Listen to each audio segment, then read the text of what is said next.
Well, thank you, Corey. Well, from the Linn County Blues Society, we welcome Greg West and Mark Rowell. Before we talk about the big event happening Saturday, tell us about the Blues Society. The Blues Society is a 501c3. We're driven towards, as a mission statement, preserving, presenting, and promoting the blues in eastern Iowa.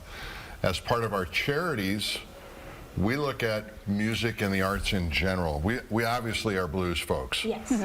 But at the end of the day, when we're working with the Eastern Iowa Arts Academy or other groups like that where we pay it forward, we're interested in kids being involved in the arts. Play music, period. Yeah. Enjoy the genre. Gravitate to what you choose to.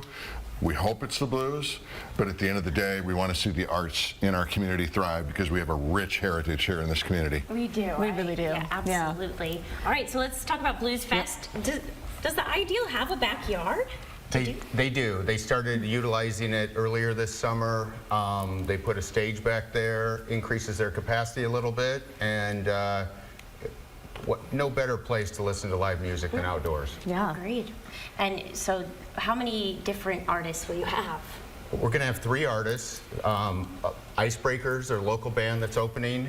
Then the Beaker Brothers, which is a regional favorite, play a lot of 70s, 80s, a lot of Allman Brothers, Small Faces, Steve Winwood. They're great people, great following. And then we're going to have Chris Lager out of Omaha, Nebraska as our headliner. Very cool. So, I know, right? Yeah. Okay, so you mentioned you want to keep young people involved in music.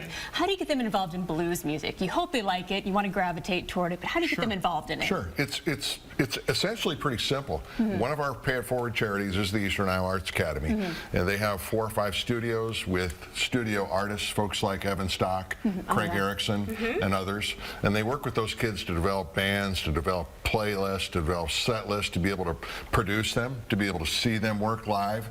And so it's important that we support those types of things. And while Backyard Blues is a entertainment venue and a short venue as opposed to our signature event on an annual basis, it's really the opportunity for us to tell you about Bluesmore. We're back at Bluesmore.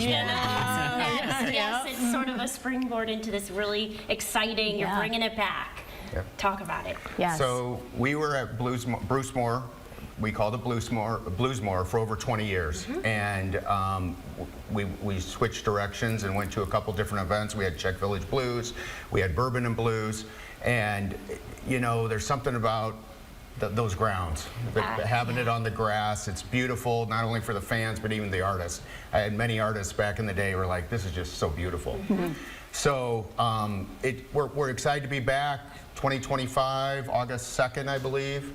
Got the date reserved, and we're looking forward to bringing blues music back to the front lawn of Bluesmore. Yeah, that's one of those venues, and like the Bluesmore, you kind of get chills. I do when I'm there, because it's just such a neat experience. The music and the venue, you're right. It's just, you can't beat it. It's amazing. It is. Yeah. I love it, and I remember it as a kid going, and so I'm really glad you're bringing it back. I am too, Thank you. I know. Well, I was so excited. I was like, yes. So back to this Saturday, give us the time, tickets, all of that information. So tickets you can get at either our website, which is lcbs.org, or theidealtheaterandbar.com. There's a QR code, slash your phone. There's posters around town a little bit.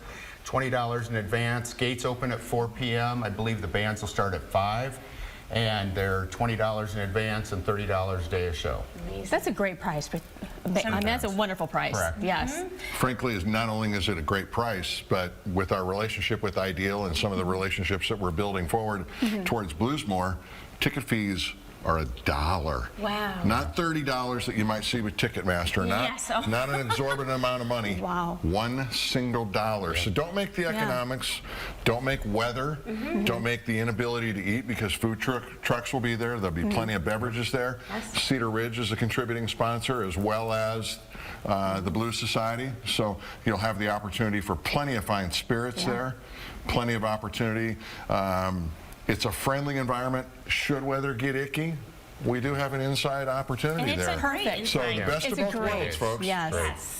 Yeah. So are you looking for new members of the Blues Society? We're always looking for volunteers. We have a small board of probably 10, 12 people, but like any volunteer organization, we always need members. Yeah. We do have a handful of openings right now, and we just want anyone that's passionate about live music, the blues in this community. Yeah. You know, we have a wealth of talent in Eastern Iowa with blues, theater, artists in general. I agree. So Yeah. it's just